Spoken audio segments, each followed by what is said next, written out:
Welcome to the Linguistic Validation Café series, a place to gather, connect, learn, and grow together by creating community, embracing our cultures, and sharing our passion for linguistic validation. This is the space and time we take to embrace diversity and discuss how to improve the human aspects of medical translation. This is episode number 6, setting new clients up for linguistic validation success.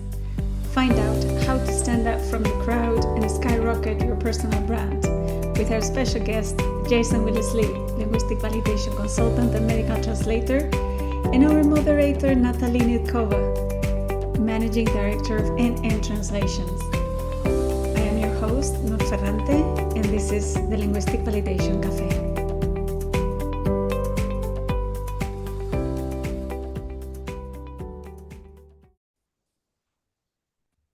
Well, welcome everybody to our episode number 6, setting new clients up for linguistic validation success. Find out how to stand out from the crowd and skyrocket your personal brand with Jason Willis-Lee. Really, thank you so much for joining us.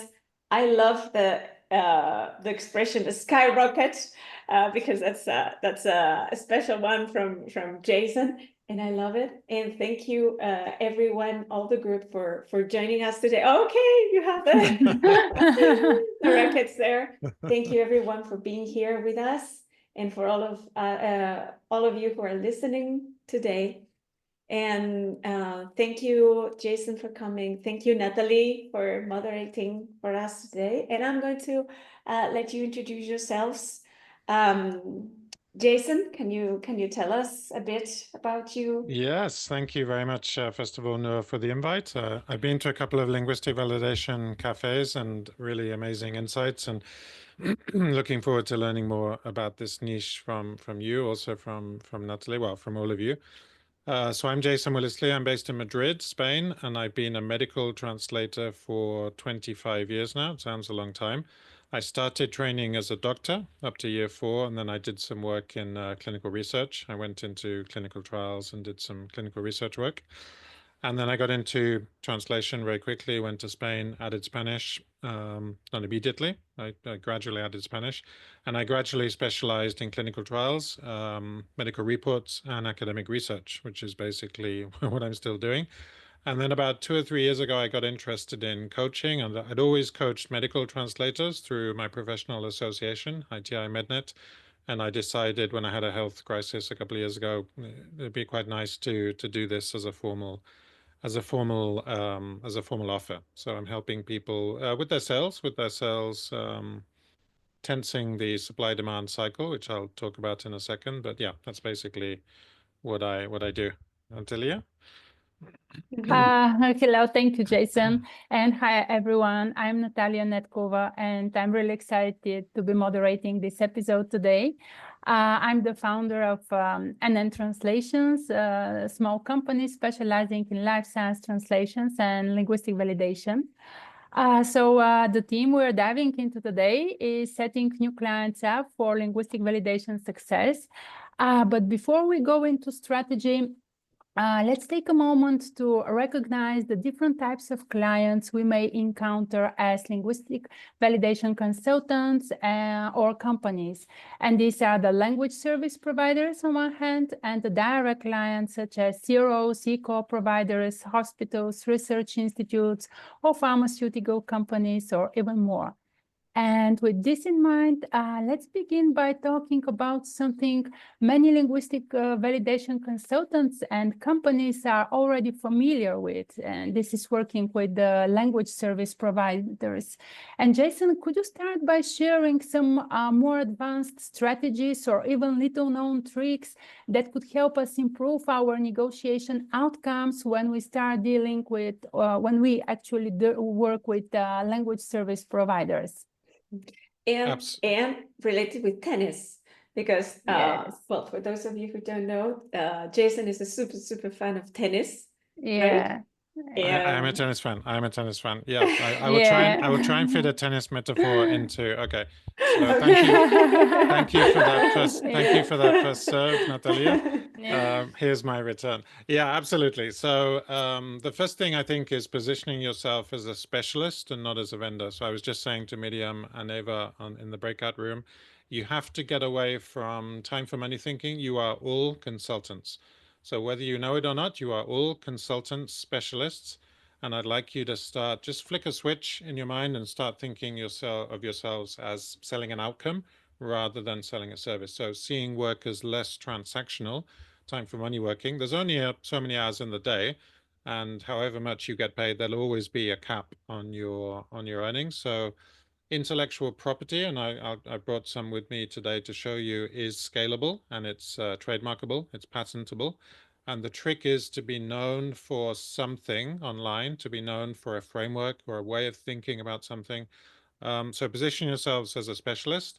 Next thing, Natalie, is knowing your worth. You need to know your full worth and be confident enough to charge it. I think many people undercharge because they don't have the confidence to charge. You can charge whatever the market will pay.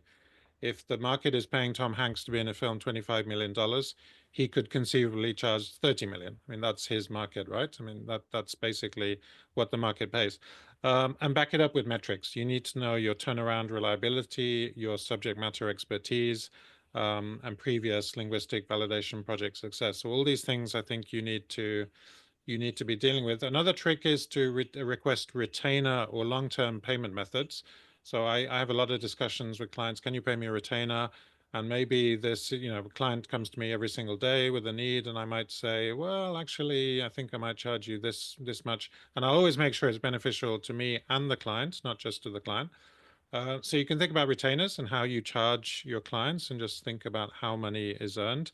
Don't hesitate to charge more for last minute work. I'm sure some of you get urgent requests and high stakes validation work. Maybe there's a really super urgent oncology trial that has to get out in the next week. And I think on one episode we were discussing tighter deadlines. I was learning that sometimes 2-week deadlines are turning into like 3 days, and really crazy things. Don't be afraid to charge, stand your ground and negotiate your services. So your professionalism gives you leverage. And I love talking about leverage.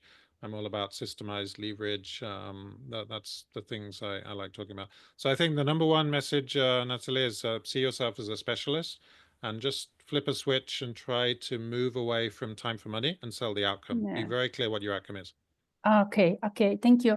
And considering this, Jason, what specific skills the linguistic validation consultant should develop in order to attract and maintain more clients, especially direct clients? Because I know that we already are very familiar with language service providers, but probably we're much less experienced with direct clients.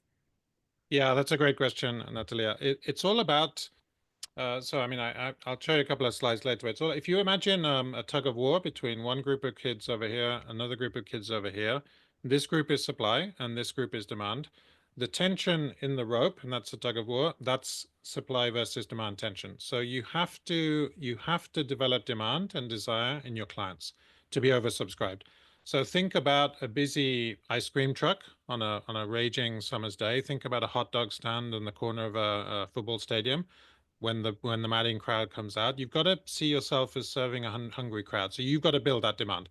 If you are excessively focused on supply, I don't care if you have a languages degree from Oriel College, Oxford in French and German, it doesn't matter if you can't build demand. You have to build demand for your service. So that tension in the supply demand, I mean, you have to do this as a business owner. I have to do it. Otherwise, we don't sell.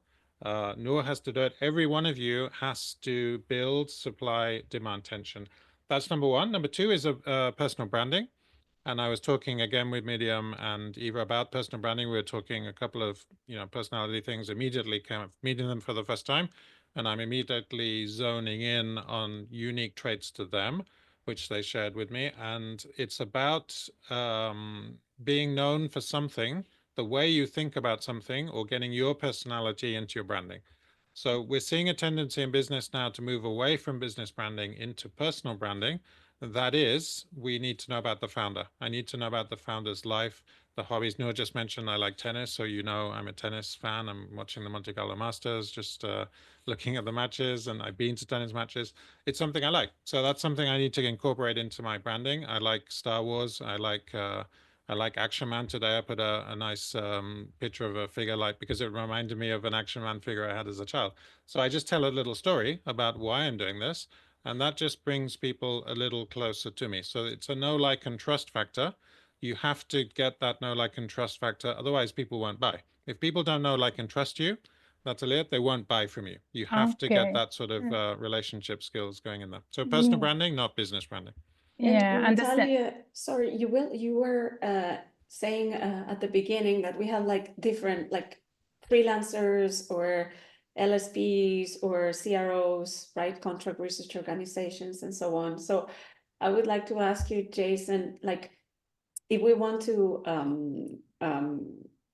contact direct clients, right? What's the difference? Because as freelancers, as linguistic validation consultant freelancers, right, we can work with LSPs, but if we want to, let's say, skip the LSP and go directly, how can we do that and have the confidence to do that? Yeah, that's a great question. I think the answer is obviously it's feeling confident enough to do that. You are all solopreneurs, so you are all one-person companies. So it's thinking of the solution and the outcome you're providing rather than the time for money service. It's getting away from that mindset. It's having a team behind you. So you need a lot of one-person companies, Noor, are based on there may be a virtual assistant helping in the background. There may be someone doing some of the client acquisition work for you, because you need business assets. So I think that the answer to the question is you need sufficient business assets to attract, you need attractors, so magnets, lead magnets, for example. Natalie and I were discussing a lead magnet. Could you please, Jason, give a more practical example of a lead magnet? What key principles do we need to follow to build a successful lead magnet as linguistic validation consultants or companies? And can you say what a lead magnet is for people who may not know what Okay, that so is? lead magnet is a bit of marketing jargon. A lead magnet is a very valuable piece of free IP, intellectual property, that you give away for free. You could easily charge 150 or 100 euros for this. It provides a quick win, and it's basically an ethical bribe. So you're bribing someone, you're giving something away for free that is super valuable in exchange for an email list, an email address. And then you build an email list of contacts, and then you nurture that list over time. I have an email list. Maybe some of you are on my list. If not, you can just go to my website and quickly opt in. And then basically you are nurturing, just giving this, nurturing this relationship. But a lead magnet for our niche, for linguistic validation, it could be something like 3 common pitfalls found in the linguistic validation process, and they're A, B, and C, and you go through them. It could be 5 ways to do outcome A better.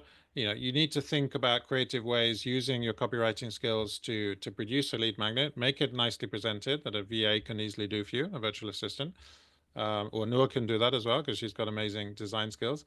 So you need some Canvas skills, and you need some the ability to outsource to other people, because you can't do everything yourself. You will get to a point in business where you're high 5 figures or approaching 6 or possibly multi-6, and you can't and shouldn't be doing everything yourselves. So I think a lead magnet is a wonderful way of attracting people to you. And the other thing is getting into, if you are interested in products, any of you, the outcome you're selling, the linguistic validation solution, can be sold one-to-many. It doesn't have to be sold person by person. You can apply this, you can package this up as IP, and you can sell your IP, and that's how you scale. Because services business is not scalable. There's only so many hours in the day, so much you can charge. There's like the cap on your income. If you want to go further, so you get to a certain point where you kind of hit a ceiling, and then it has to be scalable products. So books, courses. Noor has a course. I have a mini book. I have a course as well, which is coaching freelancers. And you need to see what the market will assume. You need to research your market and obviously produce products that may be saleable. But certainly a lead magnet, you should all be having lead magnets on your website. There should be an opt-in. If I go to your website, I want to see an opt-in above the fold. That's before you have to scroll down, where I can put in my email and get something from you, a downloadable, a checklist, a glossary, an ebook, something. It doesn't take long to create. You just have to be creative and build something that is valuable that you can give away for free in exchange for an email. Does this mean, Jason, that we need to write about the pain points our clients usually face and show clearly how we can solve their issues? Is this what you mean through a lead magnet? That's exactly what I mean when I say think of yourselves as a consultant and not a vendor. So you need to research your audience's pain points. So in marketing speak, this is called pillar problems. What is keeping your prospect up in the evening? What are they? So what are the problems of the day? And how can you alleviate those problems? You are selling ultimately an outcome. If you sell me a mattress, I don't want the mattress. I want a good night's sleep. If you sell me a sausage, I don't want the sausage. I want the sizzle in the frying pan.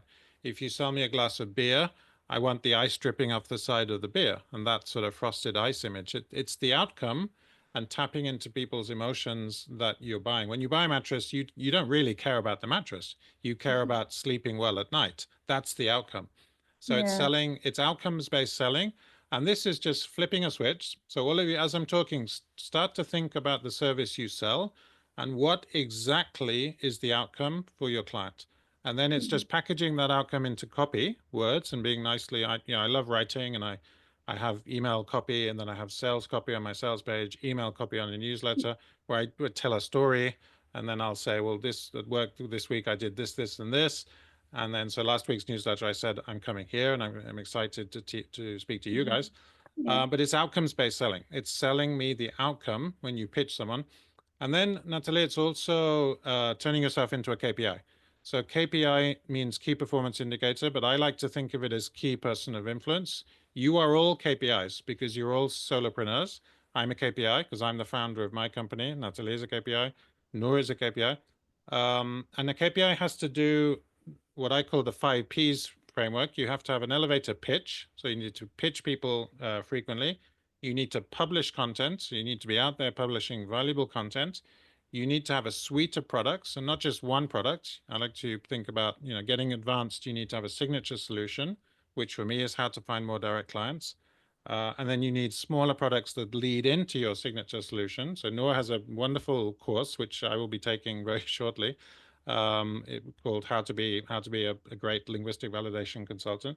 You need a very good profile. Your LinkedIn profile is a one-page website. So sometimes I coach people without websites, and I say, oh, no problem. Let's start with your LinkedIn profile, and we'll do some basic copy there. And then finally, partnerships. You need to partner up with other people with audiences and leverage, preferably non-competitors, so you get the benefit of each other's audience. And we're much stronger together. What I'm trying to get through to you is if you do all these things, you turn yourself into a market of one. There is no competition. There is no competition. Your competitors are your referrers. They're people you can collaborate with. They're your partners. You shouldn't be feeling, I never really feel that I have competitors because I create a market of one. And that's how I do my IP. I think, does that answer your question? Yes, I think so. So it's all about visibility, right? Absolutely, absolutely. Yeah, Okay, absolutely. for the case of, the linguistic validation consultant, linguist, who wants to increase their list of clients, and the clients are LSPs, CROs, or direct pharma companies. How can they approach what they can say to stand out, right? Because I understand that if we have a product like a book or a course, you have a different kind of people coming to you. But if you want projects, right? You want to have projects, and you want to be their vendor, but also stand out and even go directly without the LSP or work for the LSP, but have more clients. So what are the tips or the advice that you can give us?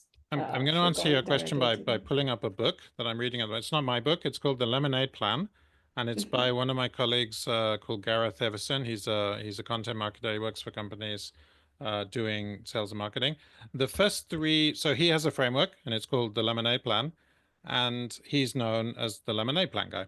So to answer your question, the first three letters of Lemonade are LEM, leads, education, and meetings. So to answer your question, how do you attract those kind of direct clients? Number one, you're generating a leads pipeline that hopefully you'll sell to. You're educating that audience, so you should be doing the 5 Ps, the publishing, the content, etc. You should be getting meetings, because if you're not getting meetings, how are you going to get you need to have a sales meeting, and companies will have sales reps and they'll get on sales calls and they'll be scripted, and sometimes virtual assistants do the sales calls. I tend to do all my own sales calls myself. But I don't get on a sales call with a prospect unless I'm reasonably certain the prospect has been warmed up, knows me, likes me, trusts me enough possibly to buy. So the Lemonade Plan, just think about LEM before, there's a whole list of acronyms. So that's I'm going to go into a slide. I'm just going to show you a framework because I think this is useful just to get this, this idea of IP. So I'm going to share hopefully you can see this, present full screen. I'm just going to show you the IP. So this is, I'm just going to move this over. So that's what I mean by supply and demand. You need to be in this area here. So you don't want to be in the outliers. You don't want to be high demand, low supply, high supply, low demand. You want to be here because that's where, so you want to be at the intersection of those curves. That's where deals are signed. Ultimately, you want to be there. Everything comes downstream of lead generation. So if there are 2 takeaway messages from today's podcast, please let it be lead generation is extremely important, and try and think of yourselves as outcomes salespeople, not selling time for money. You're selling an outcome, because that changes how you package your product. So lead generation is extremely important. And whether you love him or you hate him, Elon Musk is one of the people who builds demand, supply demand tension very well. When he launches the Tesla truck, he doesn't launch the truck. He launches a wait list for the truck. And when he has 1 million people on the wait list, he'll just put a cardboard picture. This is a cardboard picture of the truck at his presentation. He'll just put up a picture and say, I want to build this. I need 25 million. Get on the list. And when he has 25 million, he'll say, I need, or 1 million signatures, he'll say, I need 25 million from his venture capitalist.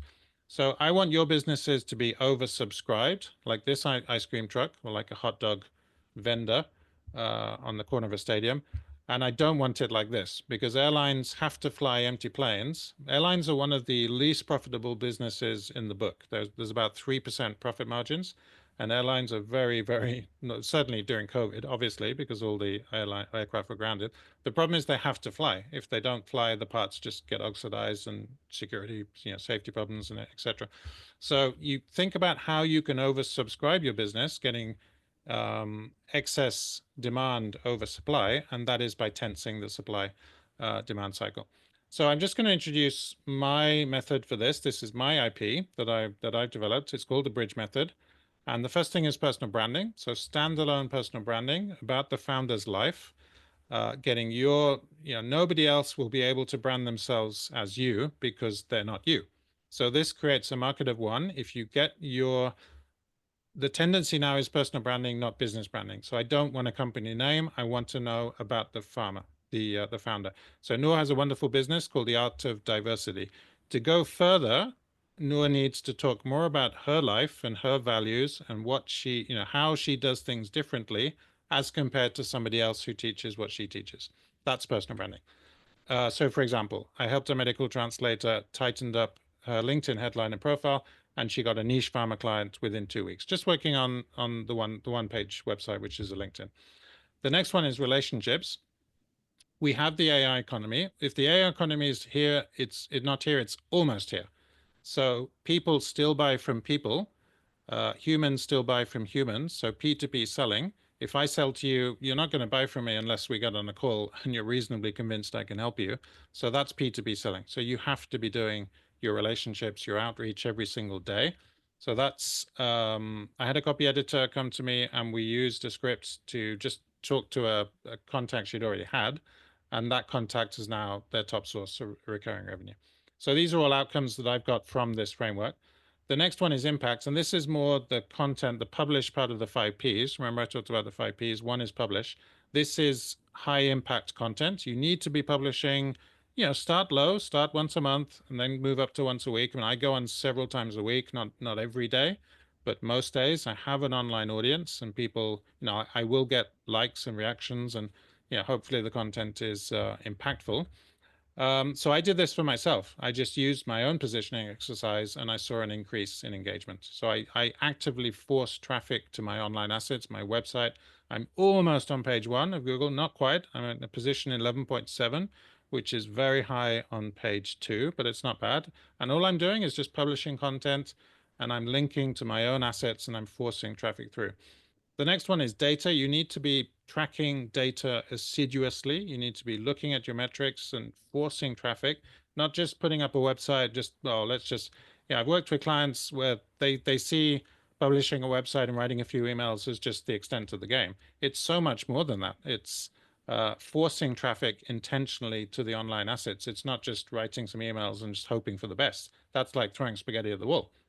So I worked with an agency, and we split tested various marketing channels, and we worked out what is providing the highest yield, the highest ROI, what is giving her the most number of sales. So that's an interesting thing. If you don't know your data, you can't do that. The next one is growth. And then I'll finish with the last one. Next one is business growth. You need to be on an ascending trajectory.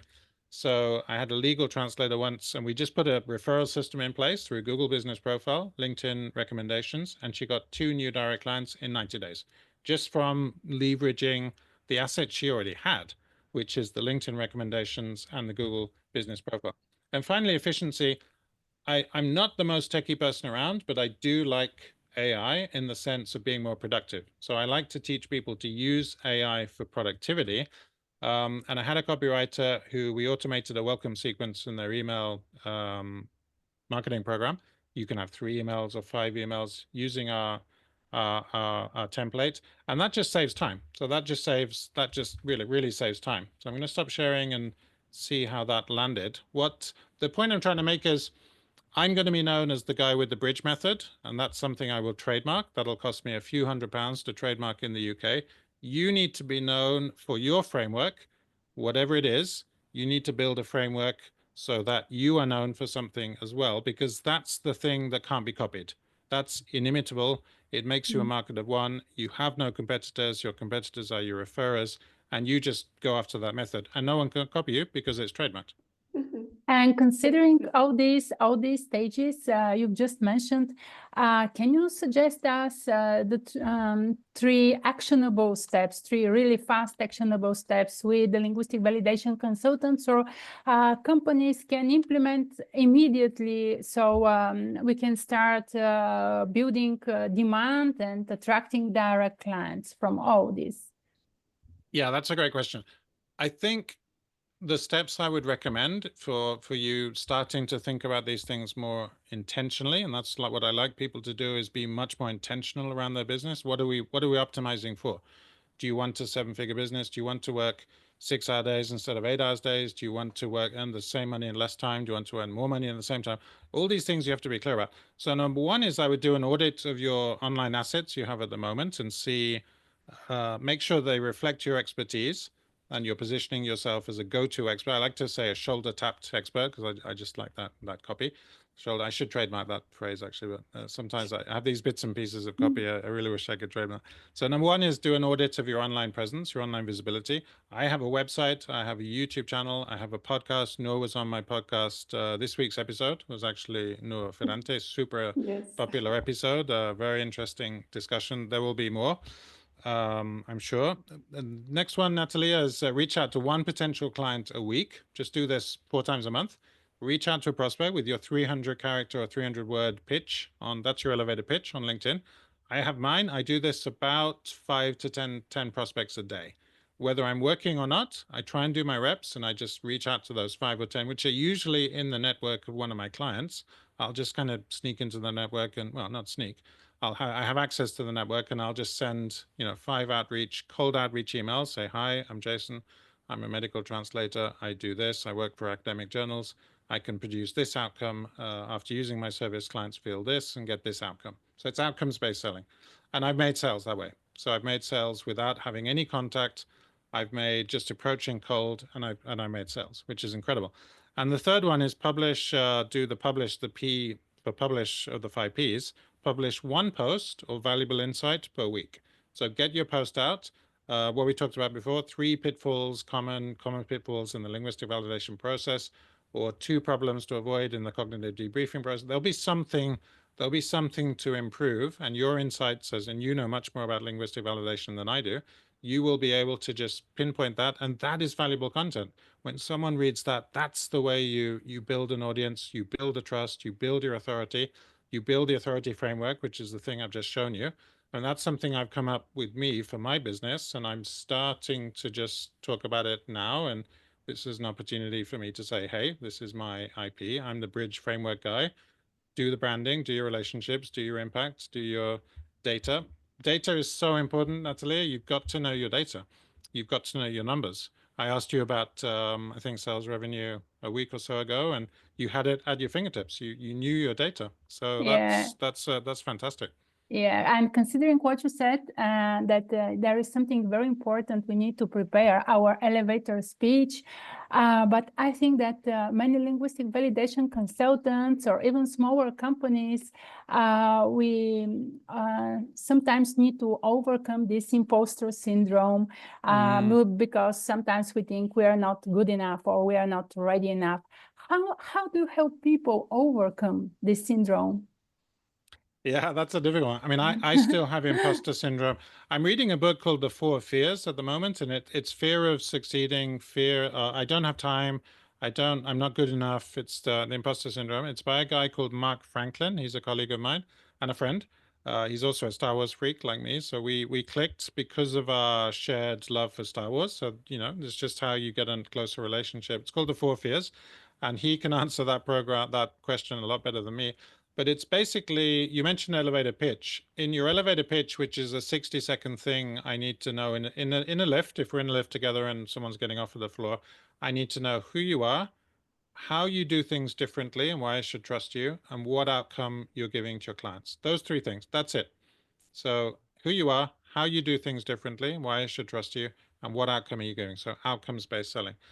And getting over the 4 fears, the imposter syndrome, which I still get as much today. I mean, coming on here, I thought, oh my God, I'm going to speak in public. And now I'm doing it. I'm absolutely fine. But 5 minutes before I came on, I was feeling pretty nervous, wondering, how's this going to land? I mean, they might think I'm crazy, talking about the bridge and this bridge framework and things like that. But, you know, you have to sort of talk about the same thing a lot of, often enough for someone to be, you know, one of my mentors talks about long haul leadership.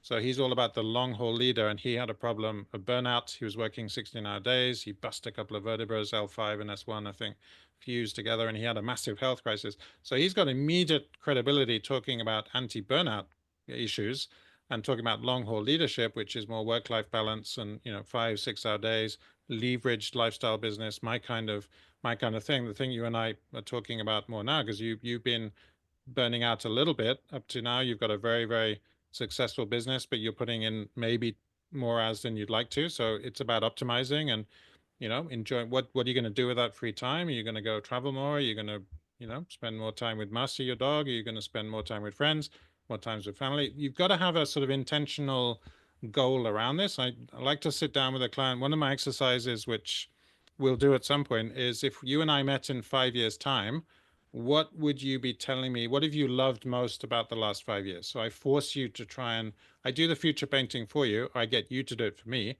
And then we just work backwards and reverse engineer. What is the thing you most loved about the last 5 years? So we're in 2025, you and I meet in 2030. What are you telling me? But be very specific, and be very specific about your rich life. Money dials and, you know, money rules. We're talking today. We almost got into a money rules conversation. I was saying, yeah, if I'm on a flight for more than 4 hours, I'd love to buy a business class ticket. I mean, I don't do that all the time. I have done that. I did buy a business class ticket to Hong Kong to be the best man for my best friend's wedding, but that was that was an exception. And that can work against you, because I didn't want to get off the plane after that business flight, I can tell you.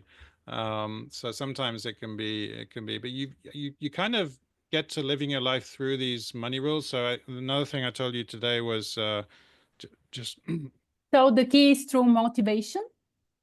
I think self-motivation is very important. You need to love your work. I think you need to enjoy your work, and I think that comes across. If someone's sort of going to work just to make the rent or the mortgage or something, that's something very different from someone who's very passionate about helping people achieve outcomes. And I've been in the personal development space now for coming up for 3 years, and I can tell you it's just amazing. One of my clients is 65, Natalie, and she's at an age where I'm thinking, wow. The first question I asked her, what is your goal? How many more years do you want to work? And she said, well, I'd like to work until I'm 70. I said, okay, here's a 5-year plan. Let's do this, this, and this. And the kind of the future painting that I've just mentioned, I did with her. So it's a fantastic space to be in. It really motivates me, just helping people get the most out of themselves. I mean, the client does the work. You're just kind of the catalyst, or the lever. Yeah. You're just sort of drawing out the things from there, right? I mean, is that how you feel when we work together? Yeah.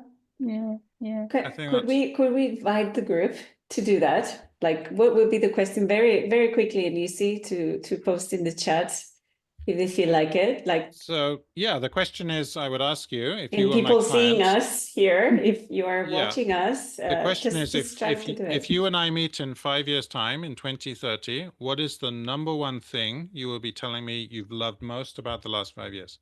So that just forces you to put that in the chat. Just give me that in the chat. Yes. Yeah. So this Go is ahead. the kind of conversation we'd be having on a coaching call. If you know. Talking about conversation, we have one of our members asking, it's Maria Luisa Barbano from Italy, asking, Jason, can you please provide practical examples of job titles or professional figures that we should approach? Example in CROs or pharma companies, like what's the person to go to? Like we say, I want to work for you or collaborate with you, you know, how?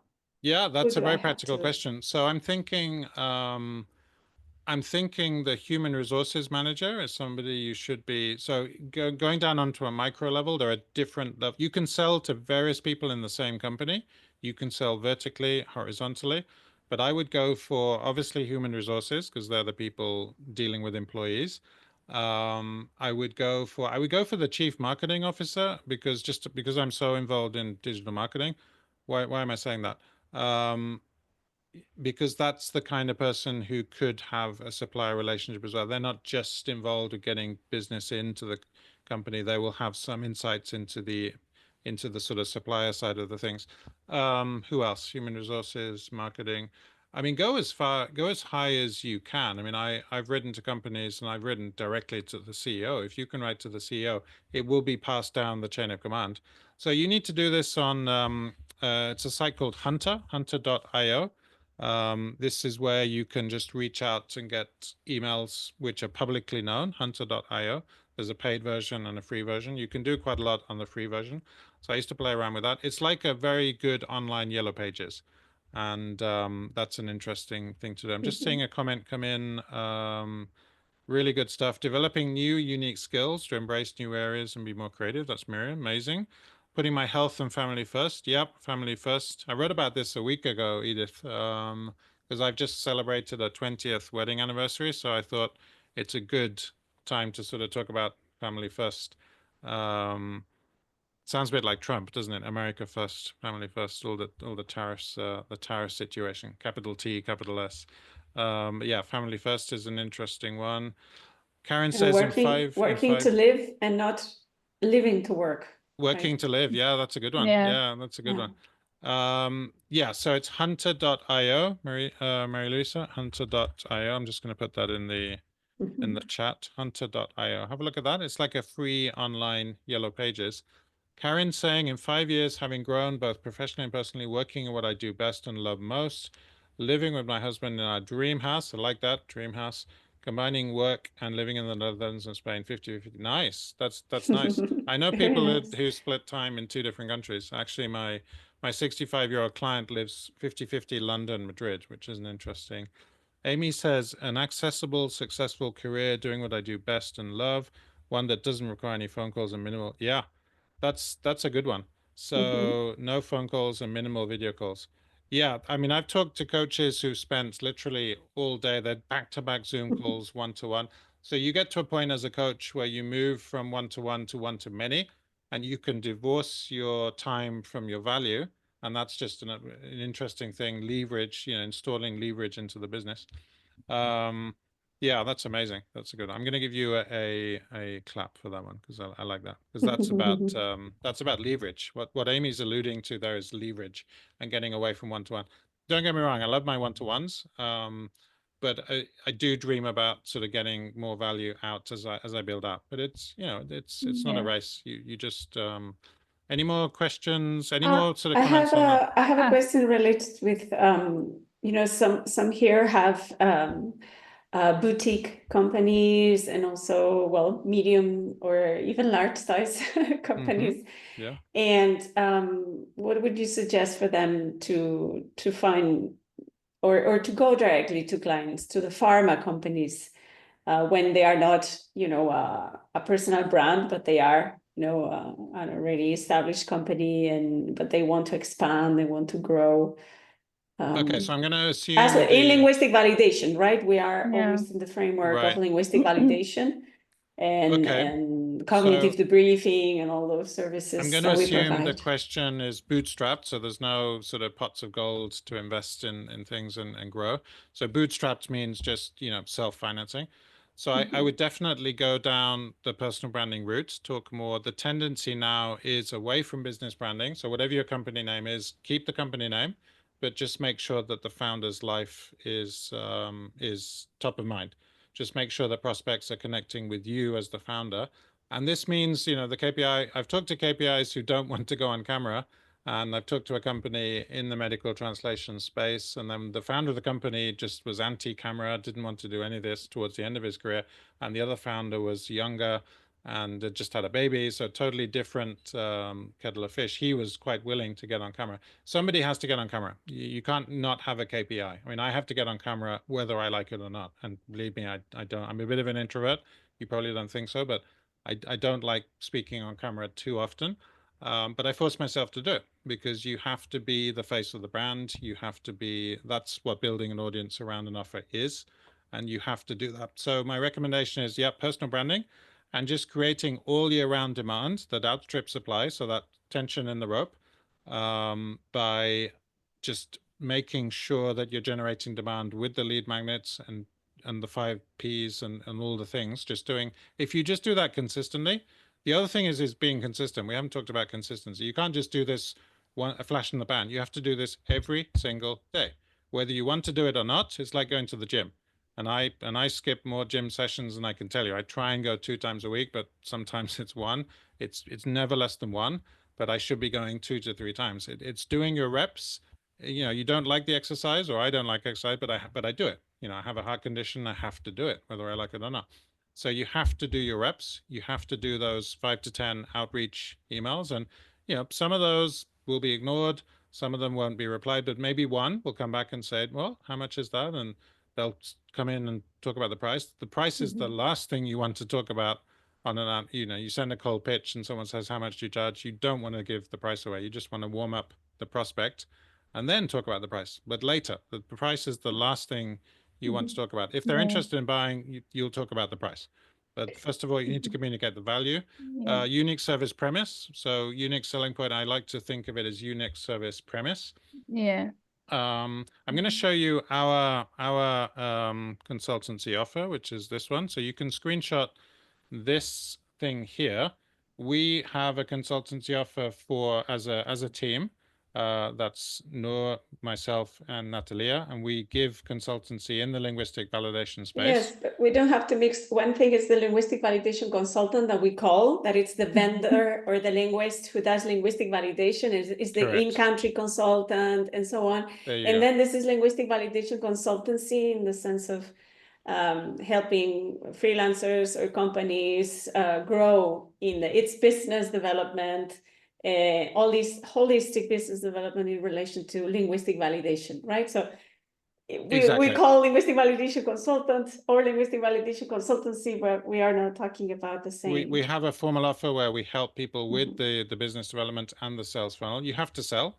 whether you like it or not. We all sell. Sometimes work is sparse, and you need to look at it. I work with mentors as well. I mean, I have a mentor, and the best thing I ever did, I can tell you, was investing in a mentor, because it has to be a mentor who's just 2 steps ahead of you, who's not so far ahead that they're unattainable, but they're just that sort of, and you need to sort of look around, and it takes time before you find someone you feel comfortable with, and the person is at the right stage in their career and their life, and you need to kind of click. So it's not something you should go into lightly. Have a look at several people before you get a mentor.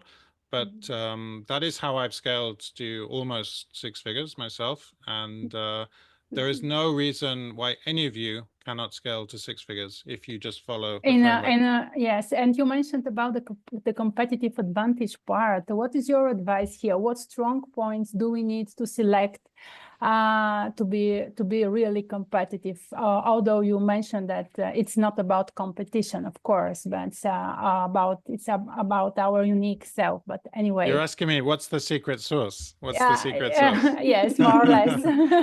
So the secret sauce is what you said, making sure you have no competitors. You make yourself a market of one. That's the secret sauce, which is not so much of a secret. You just make yourself so inimitable. So I use inimitable quite a lot. Robin Williams was inimitable. Who could imitate Robin Williams? Who could imitate Elton John? Who could imitate Alejandro Sanz? These are just people. I think he's a Spanish singer, for those of you not in Spain, who I went to see in a concert. These people are just in markets of one. You just cannot imitate who could imitate George Lucas? I mean, who would come up with the idea of turning Japanese swashbuckling cinema into Star Wars with lightsabers instead of swords? I mean, it's just off the wall. But that's just what he liked. He was crazy about Japanese cinema. He had this difficult relationship with his father, and Darth Vader was born. And that became, just a cult movement. So, you need to sort of just lean into yourself. And some of you might be thinking, this guy's crazy, talking about market of one, personal branding. But that is the trend. The founders doing this. And you need to make a ruckus. You need to be, start once a month and then start once a week. And I get people feeling confident. A lot of people do not feel confident putting themselves out there online. I mean, I got a whole book out last night, and I wasn't confident about that. I thought, well, let's just launch it, see what happens, and then let's make it better. So you also have to be the anti-perfectionist. You can't be constantly trying to perfect something, this video or this post or this book. It'll never be perfect. Just as if you get to scale to 6 figures, to 7 figures, to 8 figures, to whatever, it is a race you can never win.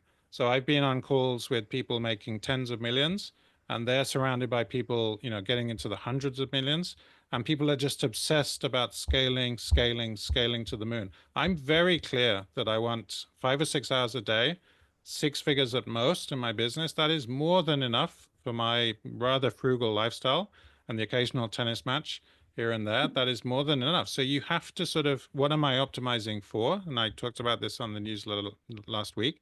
And I invite you to have the goal and then just reverse engineer back from the goal.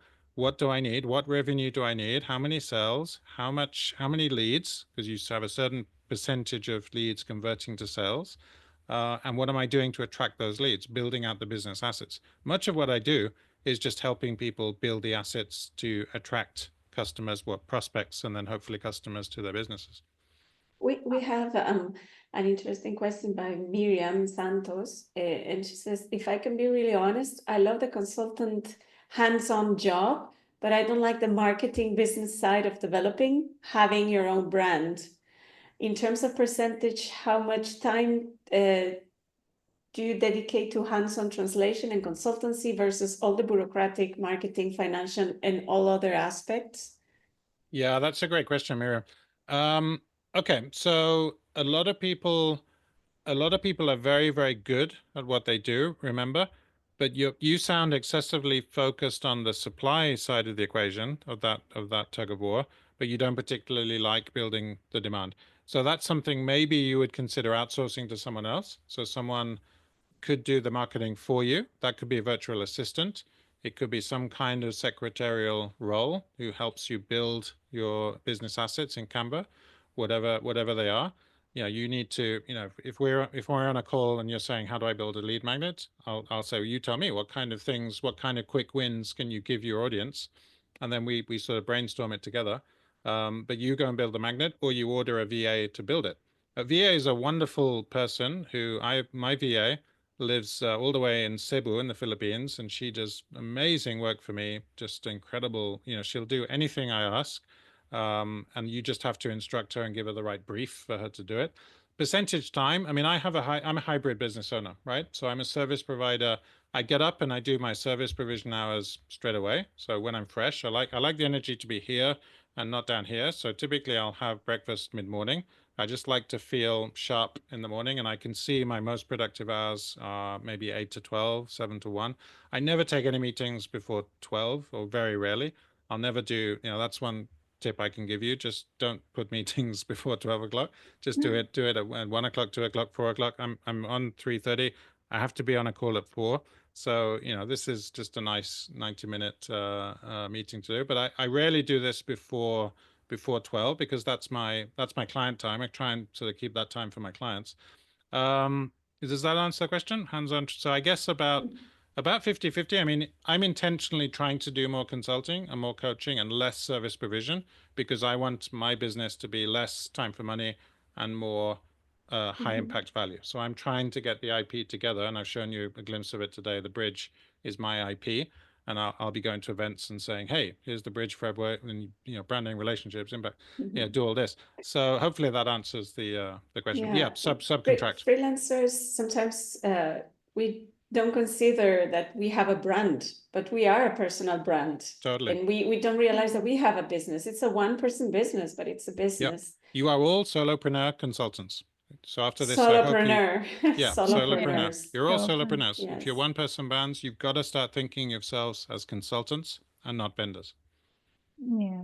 And Jason, you talked about a lot about lead generation, but what follow-up actions do you recommend to nurture and maintain our relationship with our newly acquired clients or some old clients as well? Yeah, that's a great question, Nataliya. So a couple of things. One, I would just do a quick check-in post-project. How did it go your end? Always elicit feedback. You never want to just hand the thing and just disappear. You want it to be just get used to the sort of ping pong game, the back and forth that comes on.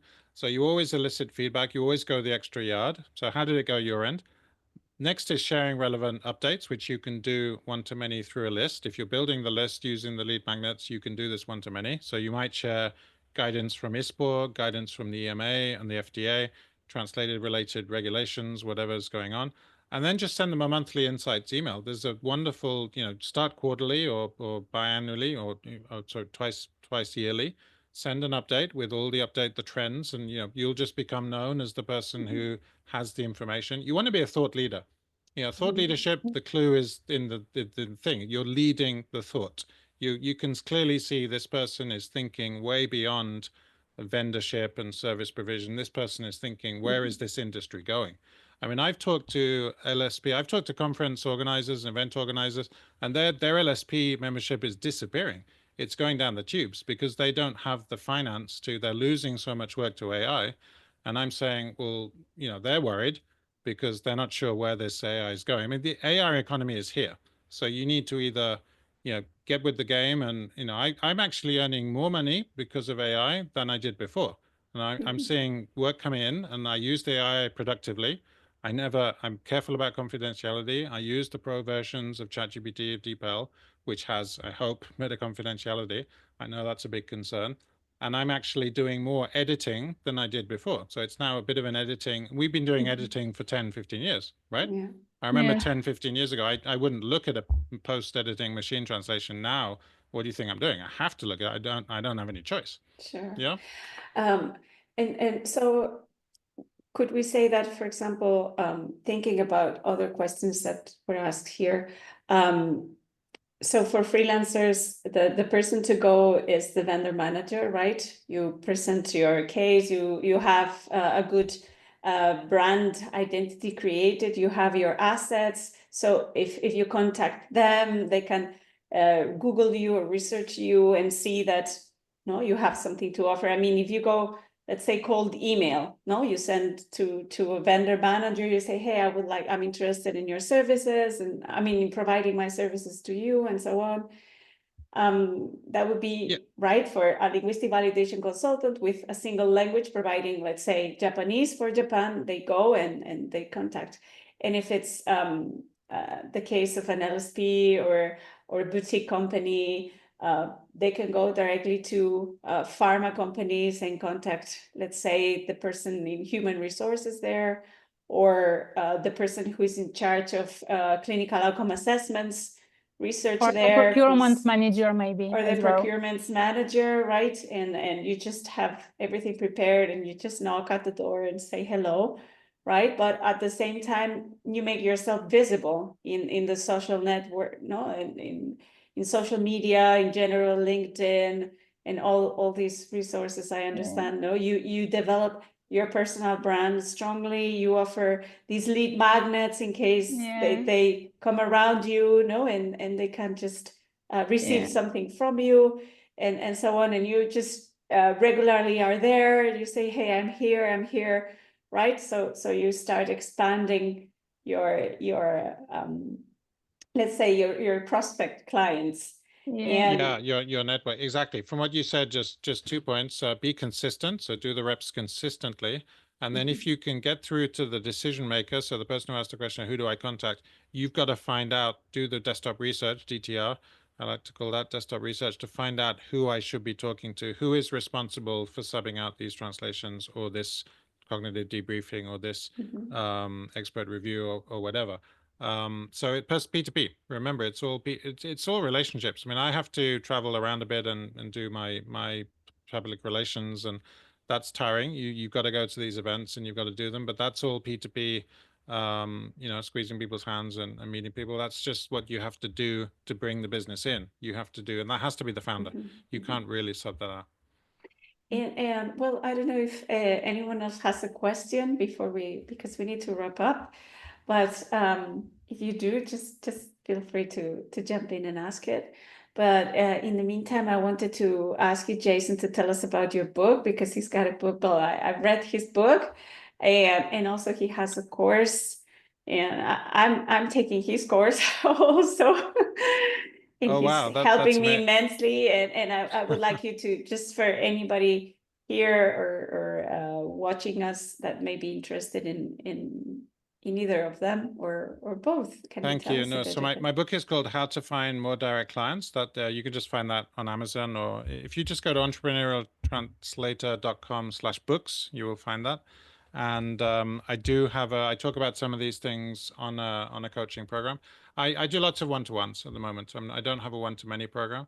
If you look at More Direct Clients on the website, if you'd like to work together on generating leads and your business assets, that's what I can help you with.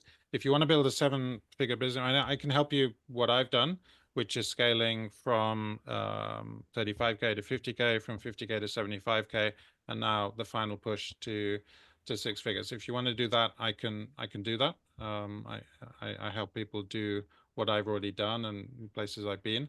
So today we'll give you a bit of an idea of what I can do for you. And I'm still an in-demand medical translator. I mean, if you have a strong niche, we didn't talk about niche, you have to niche down. You've got to niche down within your niche, you've got to niche down further.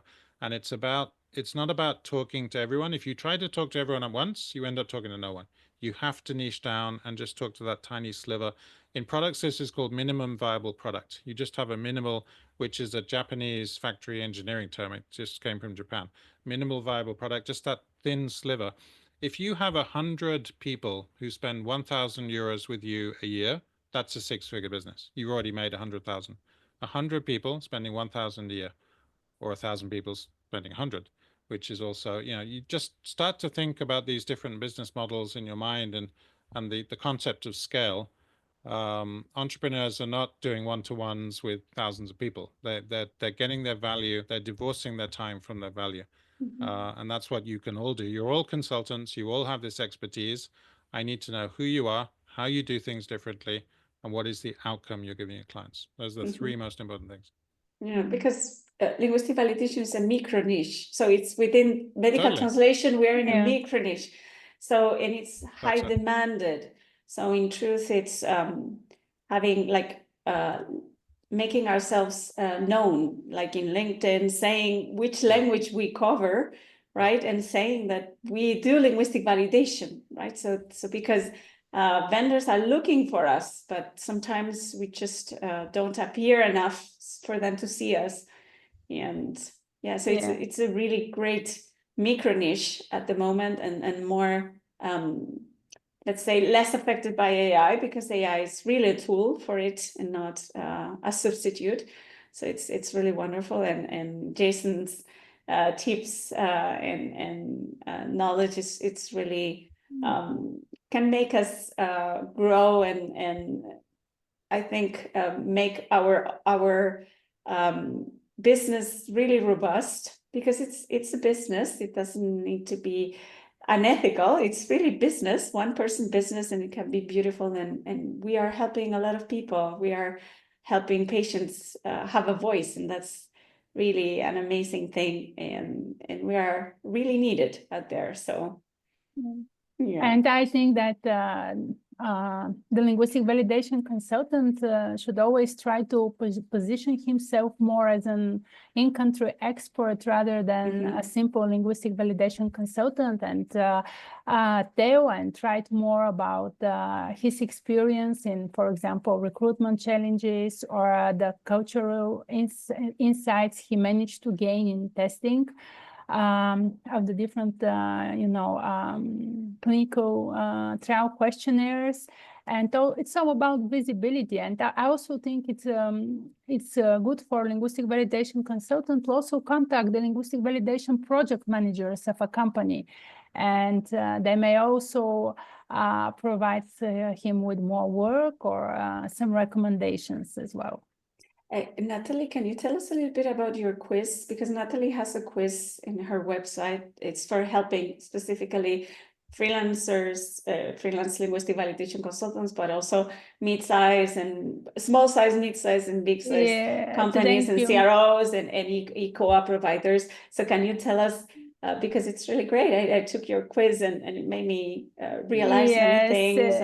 I think it's very insightful. At first, it was a very big quiz intended for maybe for linguistic validation consultants and for OSPs and CROs and e-co providers, anyone.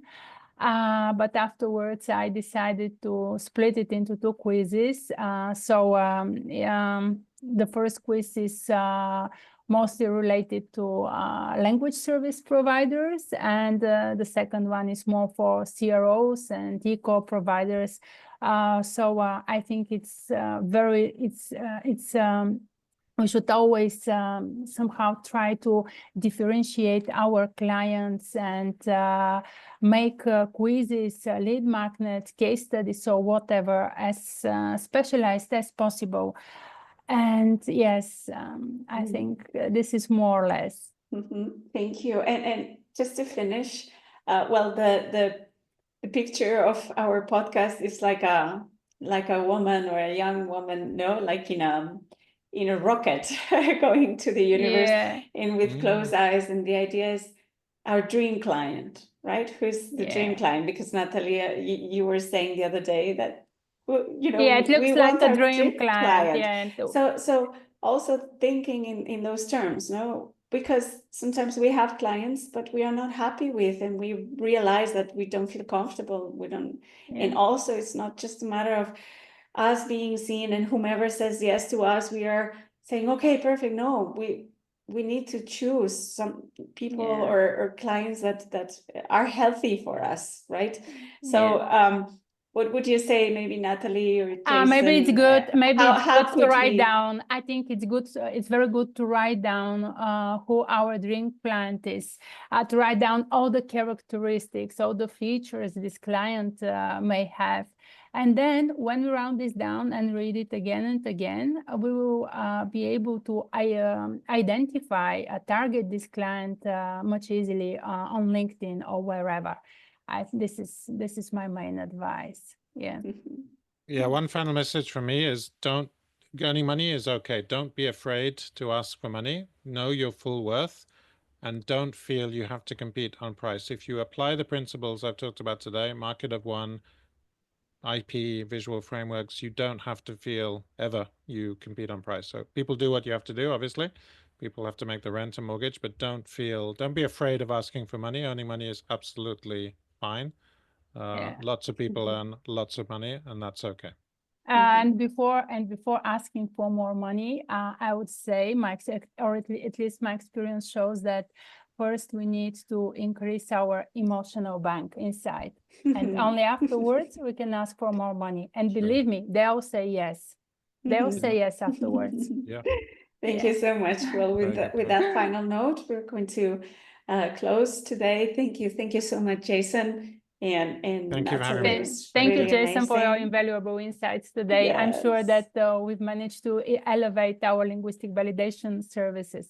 Yeah. Thank you for having me. Thank you. And we'll think about an elevator pitch, our 5-year, what some of you have introduced many great ideas for the next 5 years. So we'll think that at home. And in 5 years, we'll tell you, Jason. And yeah.